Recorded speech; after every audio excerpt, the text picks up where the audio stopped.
refusons-nous de t'aimer. Du sang de ton agneau, déversons-nous le flot des abondantes eaux de ton pardon. Viens inonder nos vies, restaure-nous, guéris ton Église.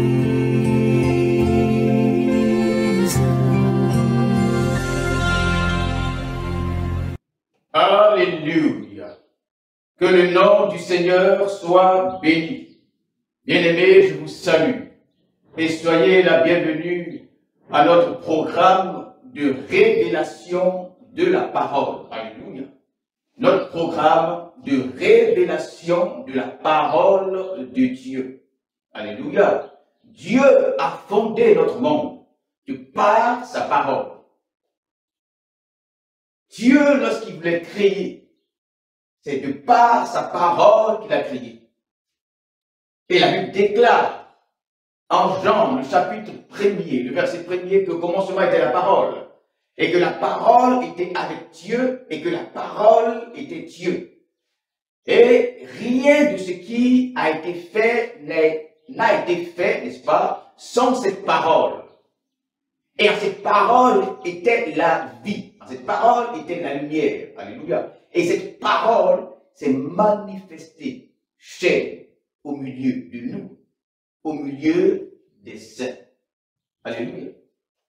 Lorsque la terre était informe et vide, c'est la parole qui a mené à l'existence ce qui n'était pas. Toute chose a été faite par la parole. Et nous pensons que la révélation de Dieu doit se baser sur la parole de Dieu. Alléluia. Et l'Église doit se baser sur la parole de Dieu. Alléluia. Même dans le monde dans lequel nous sommes, les civilisations sont basées sur la parole, sur des règles, des principes, des préceptes, n'est-ce pas, qui émanent, bien entendu, d'une volonté exprimée à travers la parole. Alléluia. La domination des peuples se base sur la parole. Alléluia. Et la parole a un autre nom que j'aimerais que les chrétiens, n'est-ce pas, retiennent. Et ce nom-là, c'est la connaissance. Car la parole révèle la connaissance. Lorsque Dieu créait le premier jour, Dieu exprimait à travers sa parole sa connaissance. Alléluia. Révélée par sa sagesse. Et donc, la parole de Dieu, c'est la connaissance de Dieu. Et c'est de cette connaissance-là que le peuple de Dieu a besoin. Car on ne domine pas avec la puissance. Sinon, il y a des hommes sur terre qui sont plus puissants que des pasteurs. Mais, même encore, je dirais, la puissance, n'est-ce pas, fait partie de la connaissance. C'est une connaissance qui est manifestée à travers la puissance. Que ce soit la puissance mystique, n'est-ce pas?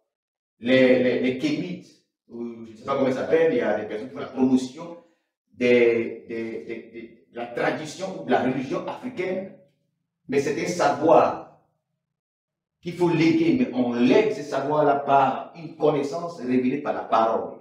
Alléluia.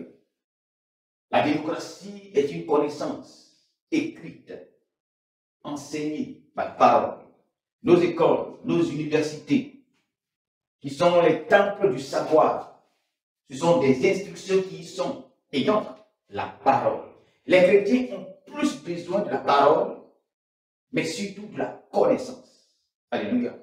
Et c'est de cette connaissance de Dieu que nous parlons à travers, je dirais, non seulement notre ministère, mais à travers vraiment ce programme. Alléluia. Je me présente, je suis le pasteur, ou si vous voulez, le serviteur de Dieu, de Dieu, du ministère Restauration de l'Église pour le réveil et le retour du Seigneur Jésus. Nous travaillons pour le réveil et nous pensons que le Seigneur Jésus-Christ va venir, n'est-ce pas?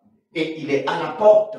Et étant donné qu'il est à la porte, il est important que l'Église puisse sortir de cette tourmente, je dirais spirituelle, mais de cette mort, n'est-ce pas, que nous pensons. Alléluia.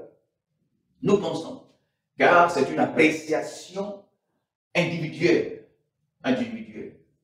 Et nous, lorsque nous regardons, nous pensons que nous traversons une certaine mort spirituelle à l'Église qui doit, n'est-ce pas, être, donc l'Église doit être réveillée par la parole. Par la parole. Alléluia. Alléluia. Alors que le nom du Seigneur soit béni. Et là, nous allons vous exposer un thème. Nous disons que nous sommes là pour apporter des révélations basées sur la parole de Dieu. Alléluia. Et donc, si ce sont des révélations, il faudrait que ce soit des choses, bien entendu, révélées, des choses. Une révélation, c'est une chose qu'on ne sait pas, une chose nouvelle. Alléluia. Et à travers notre ministère, nous vous dirons des choses nouvelles. Nous ne voulons pas et nous n'allons pas vous prêcher des choses que vous avez déjà entendues, sinon que vous entendez. Sinon pour nous, il ne serait pas utile que Dieu nous appelle. Et cela également serait la preuve de notre appel, la preuve authentique, n'est-ce pas, de notre appel. Il est important aujourd'hui dans ce désordre spirituel dans lequel nous sommes que nous apportions à l'appréciation des uns des autres la preuve de notre appel. Je parle surtout pour ces nouvelles générations pour dire que les ministères sont basés sur un appel. Dieu t'appelle, et lorsque tu viens, Dieu te parle. Alors le ministère, c'est le moment, le cadre, n'est-ce pas, de révéler ce que Dieu t'a dit lorsqu'il t'a appelé. Par conséquent, ce que nous faisons, nous sommes en train de révéler ce que Dieu nous a dit lorsqu'il nous a appelés. Alléluia. Alors la révélation que nous voulons partager avec vous, je ne parle pas de son, je parle de parole de Dieu. Bien entendu que c'est un sujet que vous connaissez. Alléluia, c'est un sujet que vous connaissez. Je dirais même que c'est le sujet le plus prêché dans l'Église, les dimanches. Chaque dimanche, on prêche ce sujet-là. On peut ne pas prêcher Jésus, mais chaque dimanche, ce sujet-là, on le prêche. Pourquoi? Parce que ce sujet-là est lié à l'argent. Alléluia. Ce sujet-là, il est lié à l'argent. Je dirais qu'on a tout fait pour lier ce sujet-là à l'argent, car pour nous, ce sujet-là ne parle pas de l'argent. Il est donc question de la dîme. Il est donc question de la dîme. Alors, quelle autre révélation on pourrait apporter concernant la dîme tellement que, n'est-ce pas, ce sujet-là est prêché. Chaque dimanche, on va prendre un passage et parler un peu de la dîme. Tous les dimanches, dans les églises, dans le monde entier, on enseigne aujourd'hui sur l'argent. Alléluia, mais principalement la dîme. Alors nous allons parler de la dîme. Que veut dire la dîme? Alors le choix de ce sujet-là, n'est-ce pas, il est fait par rapport à notre sujet antérieur que nous venons de finir d'exposer, qui est l'approche logique et scientifique de la création. Et nous avons tenté, je dirais, sinon, pour nous, oui, mais ce que nous avons fait, c'est de présenter, c'est d'exposer la création basée sur la Bible, sur le récit de Moïse, mais nous l'avons présenté sur l'angle intellectuel, l'angle logique, l'angle scientifique. Depuis le premier jour, il n'est pas forcément question de la foi, de croire que c'est comme ça, les choses sont passées. Non, mais nous avons apporté une démonstration de comment est-ce que Dieu a créé de façon logique, de façon compréhensible, de façon scientifique. Comment est-ce que Dieu a créé afin de démontrer que la Bible n'est pas seulement des choses qui sont vues en esprit, des choses spirituelles, mais la Bible est également des choses rationnelles et logiques. Nous avons présenté la création dont tout le monde parle, que ce soit les scientifiques. Les scientifiques parlent de la création, la cosmologie et l'origine du monde et de la vie. Les scientifiques dans les universités, les chercheurs, même à la NASA, les gens s'attellent à comprendre comment est-ce que les choses se sont faites au-delà même de la parole de Dieu. Alors nous avons ramené toutes ces personnes-là à la parole de Dieu et leur démontré, n'est-ce pas, logiquement, que la création, que la Bible est le seul livre, n'est-ce pas, qui présente réellement les faits concernant la création du monde et l'origine de la vie. Alléluia.